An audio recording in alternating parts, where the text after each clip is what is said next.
Gəlin təsəvvür edək, bir masa arxasında 3 alim əyləşib. Jean-Baptiste Lamarck, Charles Darwin və Carl Linné.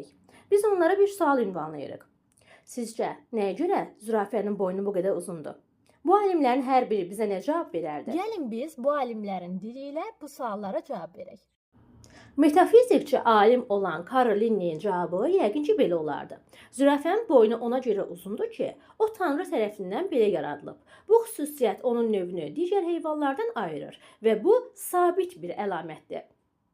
Digər alim Jean-Baptiste Lamarck isə təkamül haqqında fikir söyləyən alim idi. Onun yəqin ki cavabı belə olardı.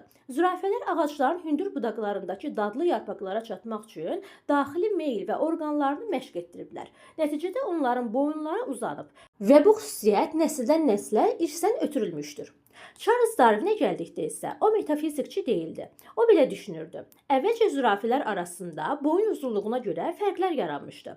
Daha sonra boynu uzun olan zürafələr daha çox qidalandığı üçün sağ qalmış və çoxalmışdı.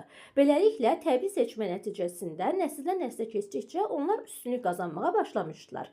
Yəni Charles Darwin təbii seçmə haqqında öz fikirlərini irəli sürən alim idi. Günümüzdə bu üç alimdən Charles Darwinin fikirləri daha çox qəbul olunur. Linné metafizikçi idi və ömrünün sonuna yaxın növlərin dəyişilə biləcəyini qəbul etmişdi. Lamarck'ın fikirləri ona görə doğru deyildi ki, o sonradan qazanılmış əlamətlərin irsən nəsildən nəslə ötürülə biləcəyini düşünürdü. Lakin bu doğru deyil. Amma ən azından Linné'dən fərqli olaraq Lamarck növlərin dəyişilə biləcəyini söylüyordu və təkamül haqqında fikirləri var idi. Darwin isə təbii seçmə fikrini elmə daxil etmişdi. Bəs sizcə bu üç alimdən hansının fikri daha doğrudur?